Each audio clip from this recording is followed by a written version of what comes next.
আসসালামু আলাইকুম। আমি মোহাম্মদ মুঞ্জুল হাসান, টেক সিরিজের পক্ষ থেকে আপনাদের সবাইকে স্বাগত জানাই। আজকে টিউটোরিয়ালটি আপনাদের সবার জন্য খুবই গুরুত্বপূর্ণ। কেন গুরুত্বপূর্ণ সেটা জানার পূর্বে আগে একটি প্রশ্ন করতে চাই আপনাদের সবাইকে।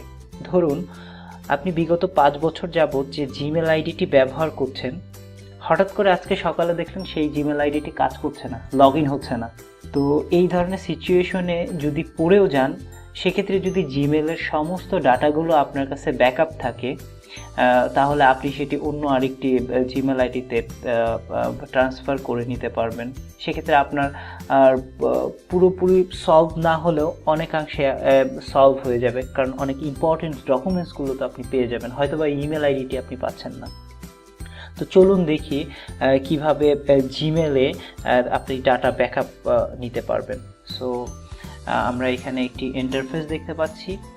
সো এখানে ছবির উপরে জাস্ট ক্লিক করার পরে মাই অ্যাকাউন্টে ক্লিক করতে হবে। মাই অ্যাকাউন্টে ক্লিক করার পরে আমরা এখানে personal information, sign in and security, so personal information, info and প্রাইভেসির মধ্যে কন্ট্রোল ইওর কন্টেন্ট।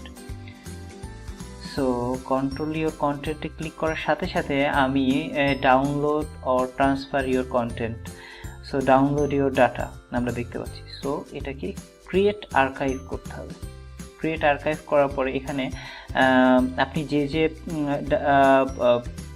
গুগলের যে অ্যাপসগুলো আপনি ব্যবহার করছেন বা প্রোডাক্টসগুলো ব্যবহার করছেন, সেই প্রোডাক্টসগুলোর ডাটাগুলো আপনি নিতে চান কি চান না, সেইগুলো হচ্ছে আপনি এখানে সিলেক্ট করে দেবেন। যেটা আপনি চান না সেটা আনসিলেক্ট করে দেন, যেটা চান সেটাকে সিলেক্ট করে দেন। সো এটা একবারে সবগুলোকে আনসিলেক্ট করা যায়। সো যদি শুধু আপনি জিমেলের ব্যাকআপ নিতে চান, তাহলে সবগুলোকে আনসিলেক্ট করে দিয়ে জাস্ট শুধু জিমেলটাকে সিলেক্ট করে দেন, অ্যান্ড দেন তারপরে নেক্সটে ক্লিক করুন। অ্যান্ড জিপ ফরম্যাট থেকে 2GB। সো এটা যদি আপনার মনে করেন যে আপনার জিমেলে আরও বেশি জায়গা নেবে, সো 4GB আপনি করতে পারেন। অ্যান্ড দেন আপনি ক্রিয়েট আর্কাইভ করুন। অ্যান্ড ক্রিয়েট আর্কাইভ করার পরে কিছুদিন সময় নেবে। ক্রিয়েট আর্কাইভ হয়ে গিয়েছে, অ্যান্ড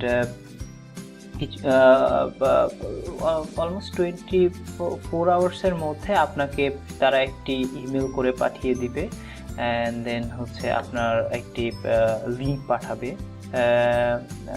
এবং ওই লিঙ্কটিতে ক্লিক করলে আপনি সেই ডাটাগুলো ডাউনলোড করতে পারবেন।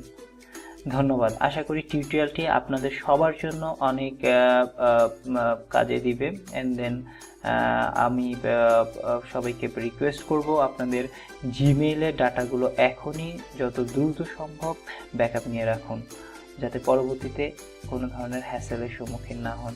ধন্যবাদ। টেক সিরিজের সঙ্গেই থাকবেন।